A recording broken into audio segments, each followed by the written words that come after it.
नमस्कार, स्वागत है आप सबका राजनीति के इस अखाड़े में। मेरा नाम है अजय सेठिया। मित्रों, एक कहावत है कि बुरे दिन आते हैं तो बुद्धि भी घास चरने चली जाती है। अरविंद केजरीवाल के साथ यही हो रहा है। पहले हरियाणा पर यमुना में जहर डालने का आरोप लगा दिया, जिससे उनकी थू थू हो रही है। चुनाव आयोग उन पर एक दिन का बैन लगा रहा है। वह जब चुनाव पीक पर होगा तो वह एक दिन प्रचार नहीं कर पाएंगे। फिर राहुल गांधी के खिलाफ एक्स हैंडल पर लिख दिया कि नेशनल हेराल्ड तो ओपन एंड शट केस है, उसमें आपकी गिरफ्तारी क्यों नहीं हुई। यानी वह यह कहना चाहते हैं कि राहुल गांधी और मोदी मिले हुए हैं। अब उनकी इस बात पर कौन भरोसा करेगा। भाजपा के लिए अच्छी बात यह हुई है कि केजरीवाल और राहुल गांधी एक दूसरे को चोर कह रहे हैं, एक दूसरे को भ्रष्ट कह रहे हैं। ये दोनों ही पहले सीबीआई और ईडी के केसों को झूठे बता रहे थे। अब दोनों ही एक दूसरे के खिलाफ दायर ईडी और सीबीआई के केसों को सही बता रहे हैं। दोनों ही ईडी के भ्रष्टाचार के केसों में जमानत पर रिहा हैं। नेशनल हेराल्ड का जिक्र होते ही राहुल गांधी भड़क गए हैं और स्वाभाविक है। मंगलवार को अपनी पहली रैली में तो वह मोदी के खिलाफ ज्यादा और केजरीवाल के खिलाफ कम बोल रहे थे, लेकिन बुधवार को राहुल गांधी ने केजरीवाल के सारे धागे खोलकर रख दिए।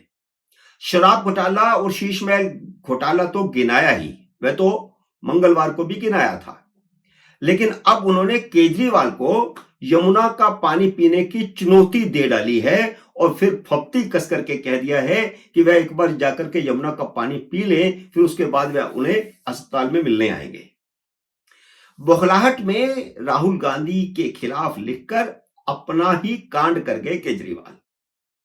अब आने वाले 3-4 दिन में राहुल गांधी उनके ऐसे धागे खोलने वाले हैं कि वह मुंह देखते रह जाएंगे।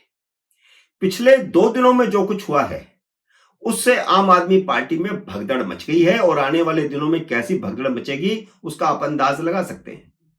मंगलवार रात को केजरीवाल ने बंद कमरे में एक समीक्षा मीटिंग रखी थी।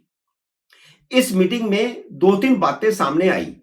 पहली बात तो यह सामने आई कि झुग्गी झोपड़ी और जनता फ्लैटों में रहने वालों का 30-35% वोट भाजपा की ओर खिसक गया है। यह बात केजरीवाल को वैसे पहले भी पता थी, इसीलिए उसकी भरपाई के लिए उन्होंने मिडिल क्लास को टारगेट किया था। मिडिल क्लास को टारगेट करने के लिए ही उन्होंने प्रधानमंत्री को चिट्ठी लिखी थी और मिडिल क्लास की जो समस्याएं हैं उनके बारे में राहत के लिए कहा था।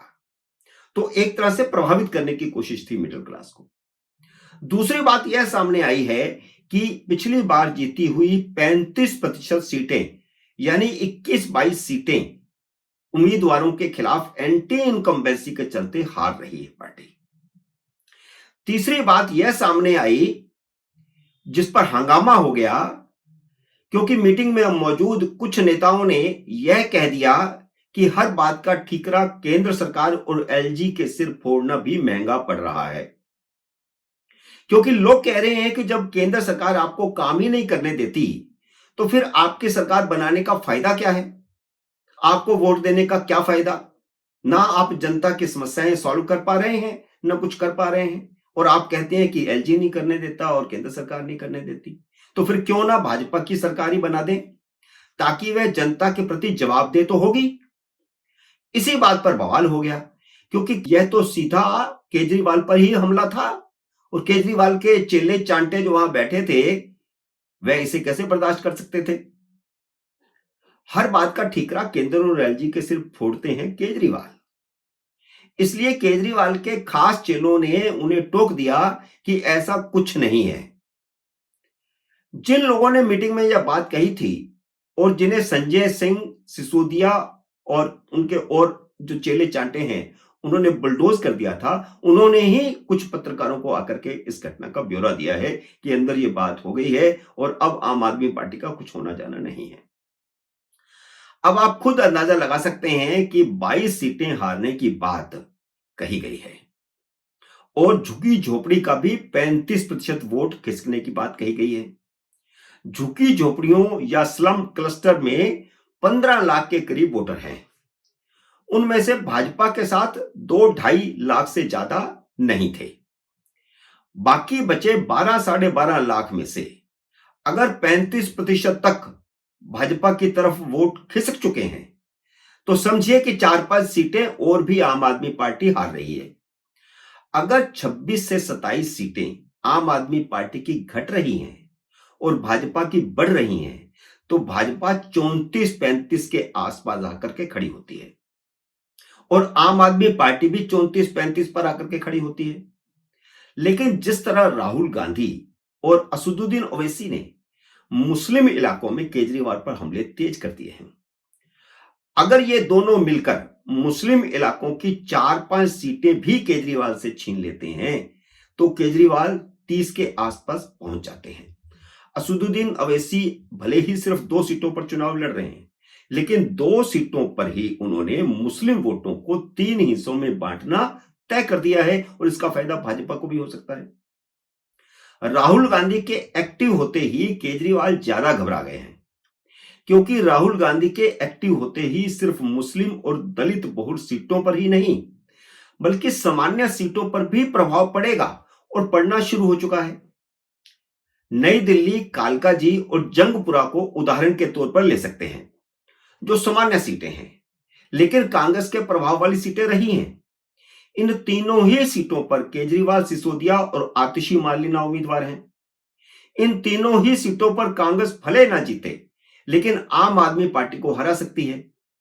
इस बीच जिस तरह बुधवार को नरेंद्र मोदी ने केजरीवाल पर हमला बोला है, उन्होंने कहा कि मैं इसी दिल्ली में रहता हूं, मैं भी यमुना की सप्लाई का ही पानी पीता हूं।